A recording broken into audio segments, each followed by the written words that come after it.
Shalom, Assalamualaikum warahmatullahi wabarakatuh. Salam sejahtera buat kita semua. Om Swastiastu, Namo Buddhaya, salam kebajikan. Ya, jadi memang kita berbicara pendidikan di Kabupaten Merauke ini sampai saat ini saya merasa memang masih jauh sekali dari harapan yang kita harapkan, seperti itu.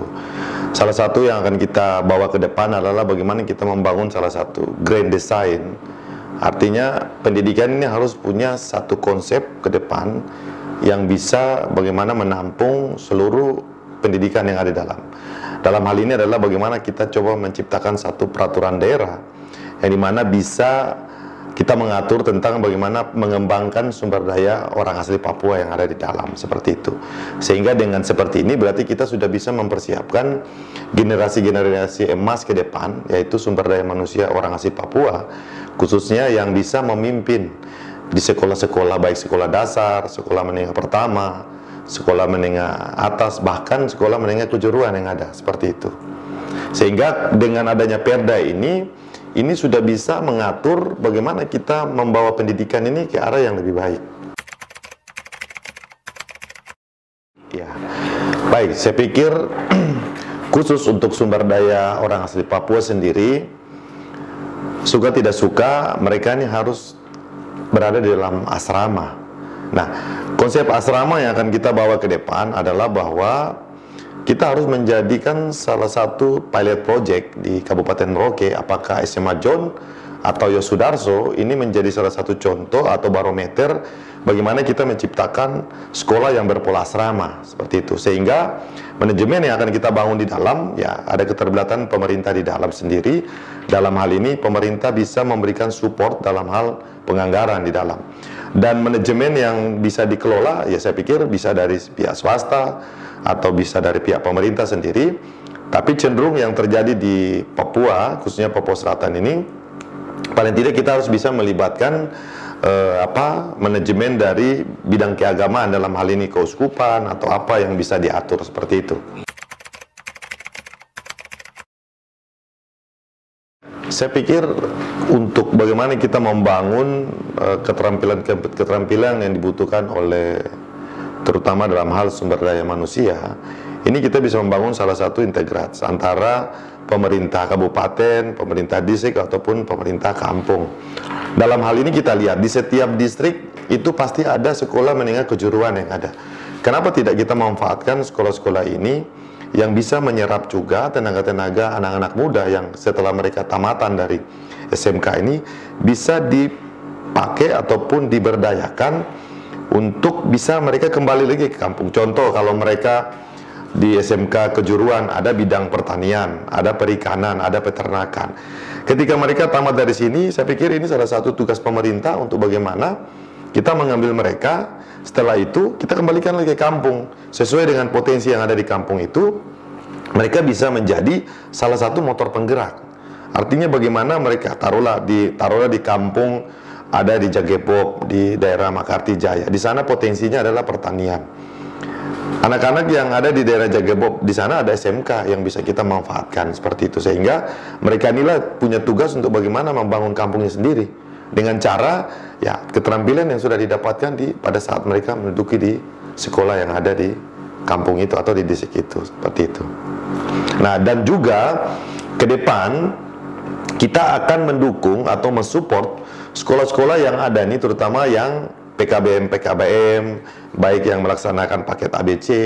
Sampai saat ini memang mereka kewalahan karena dukungan operasional, biaya operasional ini sama kali tidak ada diperhatikan oleh pemerintah. Sehingga saya berharap ke depan dengan kepemimpinan saya nanti ke depan, saya akan memberikan dukungan biaya operasional untuk sekolah-sekolah paket yang ada, seperti itu. Sehingga mereka juga dengan adanya dukungan biaya operasional, mereka juga bisa dapat meningkatkan pembelajaran kepada anak-anak, terutama nih anak-anak kita orang asli Papua yang memang rata-rata banyak ada di paket-paket ini, seperti itu.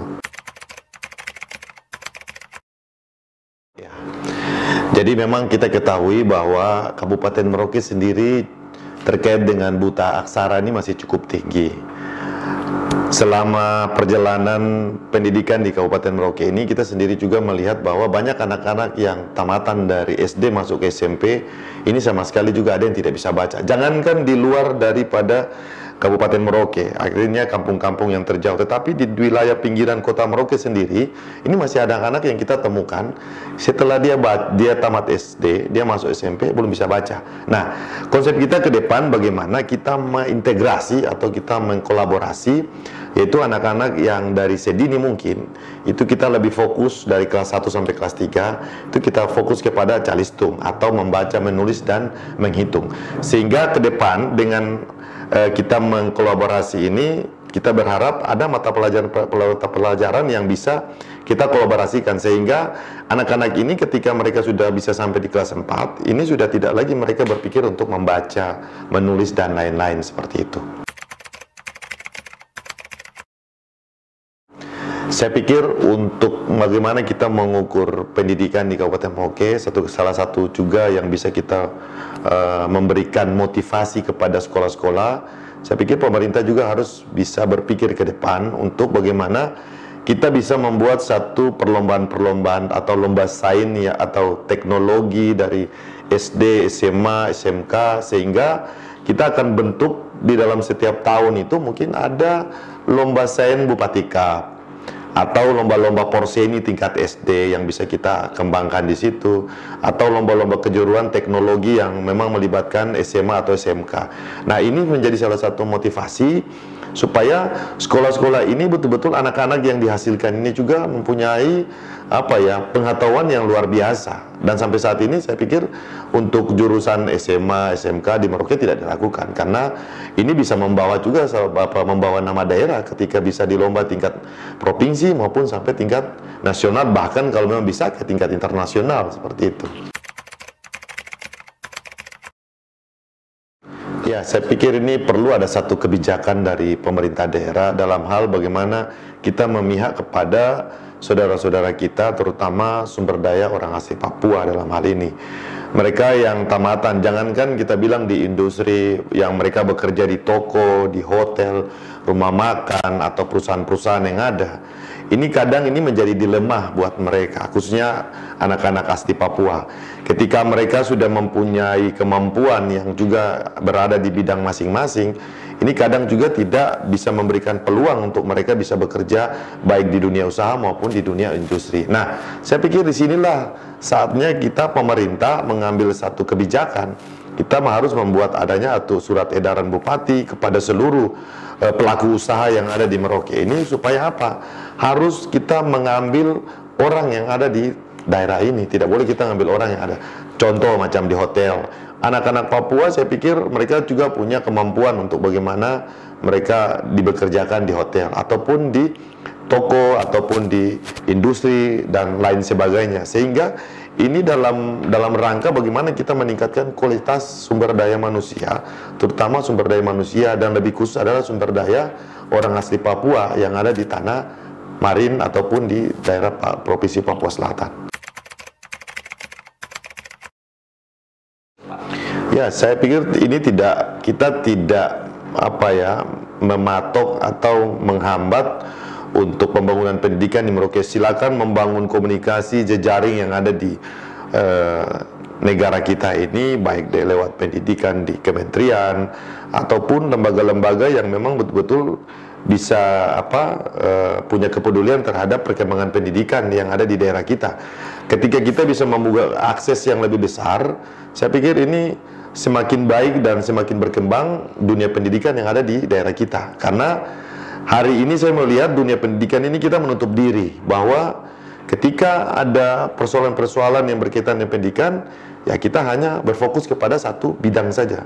Tetapi ke depan kita harus bisa membuka diri, membuka jejaring yang lebih besar lagi, sehingga banyak masukan-masukan, banyak konsep-konsep yang bisa kita kolaborasi, sehingga pendidikan yang ada di Kabupaten Merauke ini betul-betul bisa berkembang dan bisa menjadi satu pendidikan yang cukup berkualitas.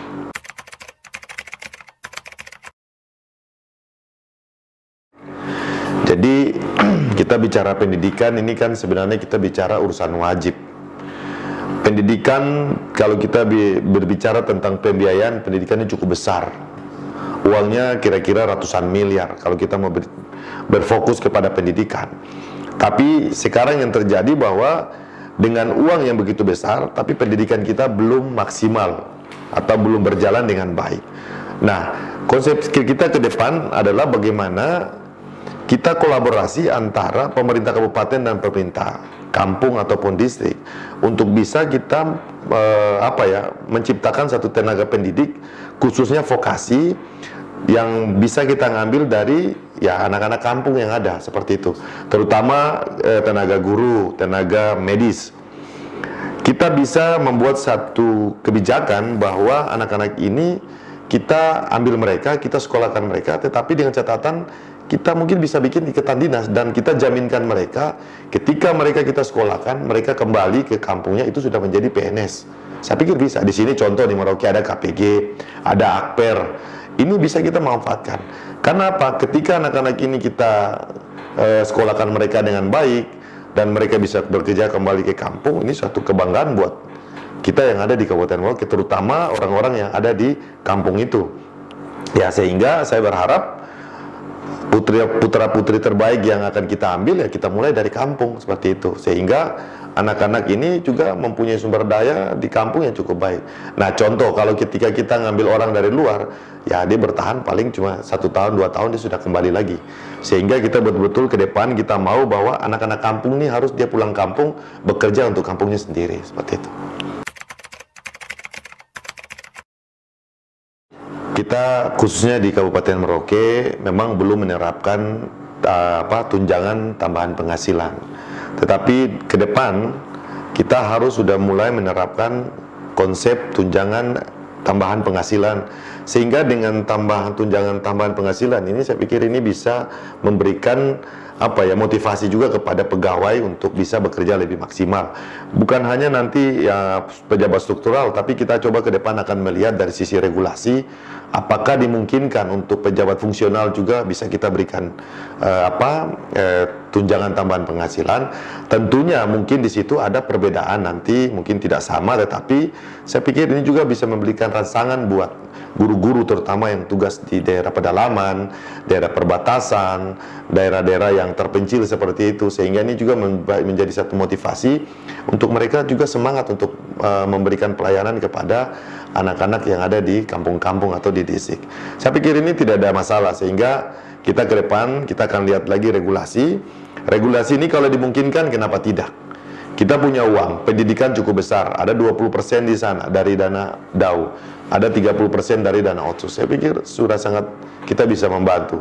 Terutama mungkin saudara-saudara kita yang tugas di daerah pedalaman, orang asli Papua, kita bisa biaya dari dana otsus, kenapa tidak? Ya toh, seperti itu. Demikian beberapa pokok-pokok pikiran pendidikan dan pengembangan pendidikan di Kabupaten Merauke.